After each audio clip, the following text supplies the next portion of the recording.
We have a couple of books in this year that are about progress, good or bad. And I think the second main one that we're going to talk about is in the second semester. I think it's in the second semester. Which is Farewell to Shady Glade, right. But this is the same theme. So we are dealing with the theme of progress and this cable car, are we going to have cable cars in the city anymore? And so the negative character in here is the bus. That's right. The Big Bill, which is interesting that so his name is Big Bill. And, I think that's interesting because it segues to third grade, because in Almanzo, in Farmer Boy, the bad boys are Big Bill Ritchie is the leader of the bad boy about that. In Farmer Boy. And so that's one connection you can make, is that this big bus, right, is just thinks by virtue of its girth, right, and size and ability and its modernity. That's right. Yeah. That's right. Has attributes that Except power. But in this one, Big Bill becomes nice because he recognizes he does become nice. He can't go down the hill. Recognizes that he can't. That's right. It's too slippery for him. He's too big. It's too steep, and that Maybelle is the perfect vehicle to be able to get up and down that hill. So he does at least acknowledge that he was wrong. Right. And then they become friends.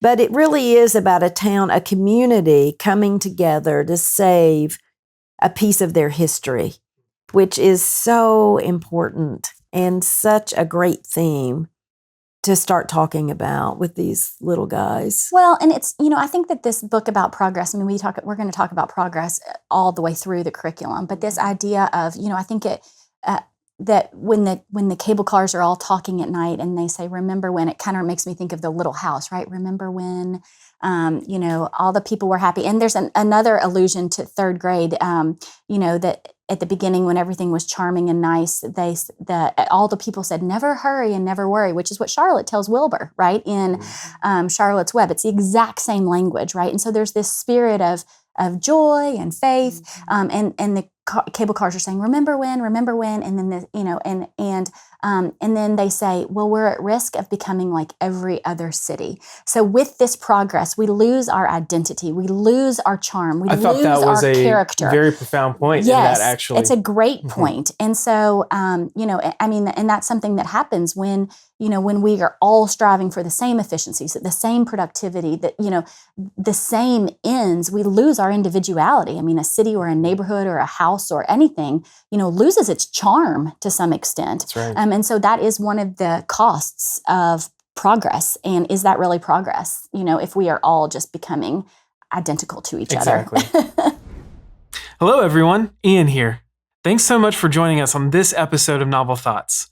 This show only happens with your support, and that means the world to us. If you don't know already, all the books we talk about on Novel Thoughts are available on our website at memoriapress.com, along with a ton of other great resources for homeschool families looking for great literature for their homes and classrooms.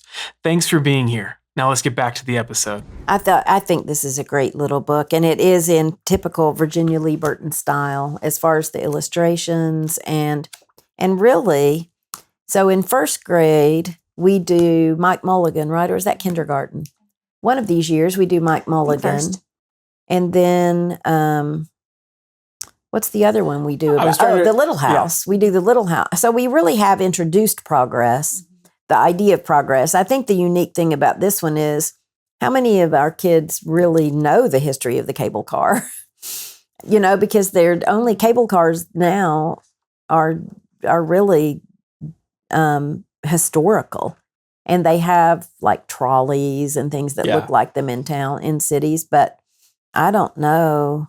I haven't been to San Francisco. Is this thing still running up and down the hill? I'm not sure. I've never been either. I've been to San Francisco, but I don't remember the cable cars. I think so. I think it's a tourist thing. But it's a tourist thing. It's not I don't know. Literally for transportation anymore. I don't know. I think this is a nice history for them to know. It's a perfect example of that original quote from Mansfield Park. This is the kind of thing it's just great for a student to know about, even if it has nothing to do with their actual lives. Right. Yeah, they're not going to see a cable car They where may they live never see a cable necessarily, car. unless it's a tourist attraction. Right. But now they'll know about But it. I love this part of it too.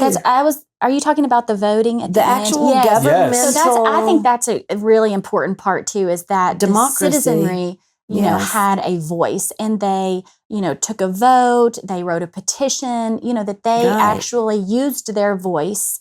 They protested. Make a change. They had a peaceful protest. And so, you know, that you can make a difference. You can make a change. And so I think that that's an important, interesting thing to talk about Introduction, as well. Yes. Yeah. And they even show a sample ballot. Question 1. Right. Shall the city keep her cable cars? Yes or no? Yeah. Right. Well, it's great because they get actual practical knowledge about how the government works. That's right. So then another big theme that we've got going here is these little fable stories. So we've got fairy tales, but then we've got these little Bill Pete, Paul Galdone little fables using animals, which is a great introduction for when we get to the fable in classical composition. But we've also got Leigh Lowe Moves the Mountain by Arnold. Is it Lobel or Lobel? I don't know how to. I never know how to say his but name. I don't know. So this is a little fable. The Ant and the Elephant is a fable. The Monkey and the Crocodile. These are all fable-like stories. I don't know which one is my favorite.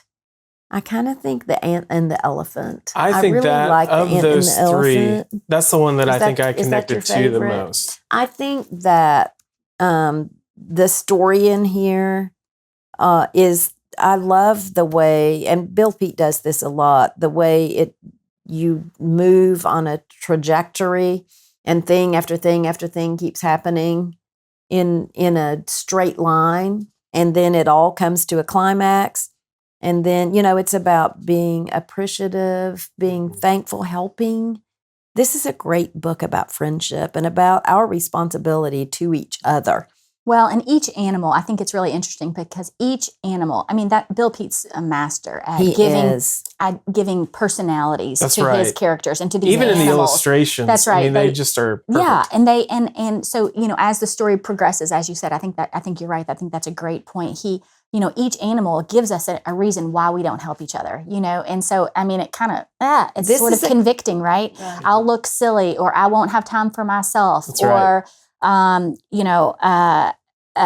Because it's entertaining to see you suffer, or, you know, all the different reasons. There's some reasons in there that you're like, oh man, that cuts deep. I know, right? I'm guilty of that. I think that, you know, just that sequence, it's not just mere repetition. It's repetition around a theme with individual details that matter. And that matter. So the ant is stuck on a twig when the water recedes, so he can't get back to land.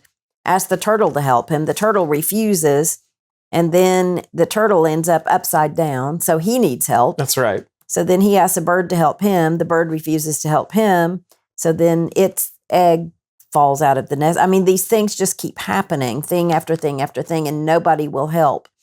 And I mean, the lion refuses, he's laughing, and then the rock falls on his tail. And it's all accidents. I mean, it's all accidents, which is, I think, a really important thing to bring up, particularly when we're talking about, you know, progress and, you know, machines and these kinds of things that, you know, it's important to say, look, we don't always have control of everything here, you know? And so this, what's happening, you know, in one of the animals says, this is a natural consequence. You deserve this because, but it's accidents, right? And so that's one of the things that we will talk about more deeply as we talk about the contrast between city and country life and the contrast between, you know, tradition and progress and all of these kinds of things. But, you know, recognizing that we're not in control of everything and that these accidents are happening to these animals.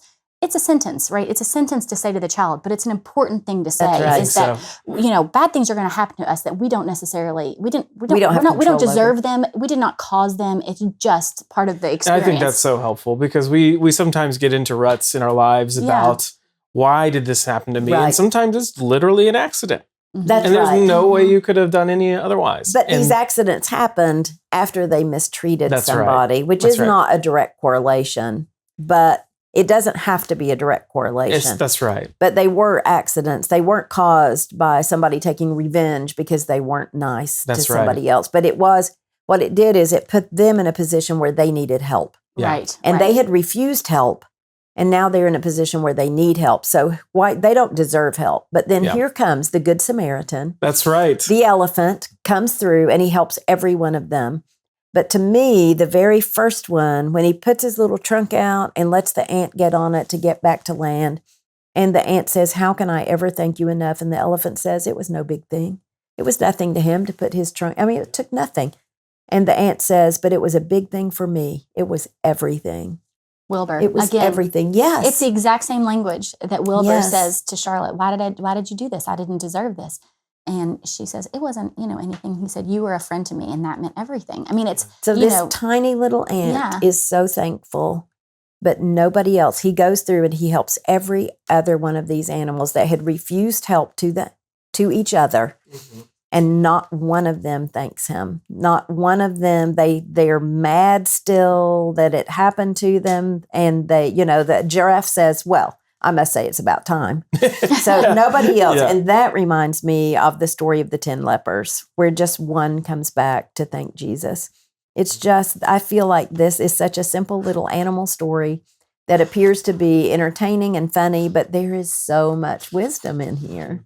but then the elephant at the end, doesn't the elephant say, "Oh, I'm never going to need help," though, right? That's right. and the elephant sort of he has a little bit of pride. Yeah. Well, but From then he his- says, Yeah. so then he falls. Right. And he says, "It serves me right for feeling so Yeah. That's almighty, right. big, and all powerful. Yeah. Now I'm the one who needs help."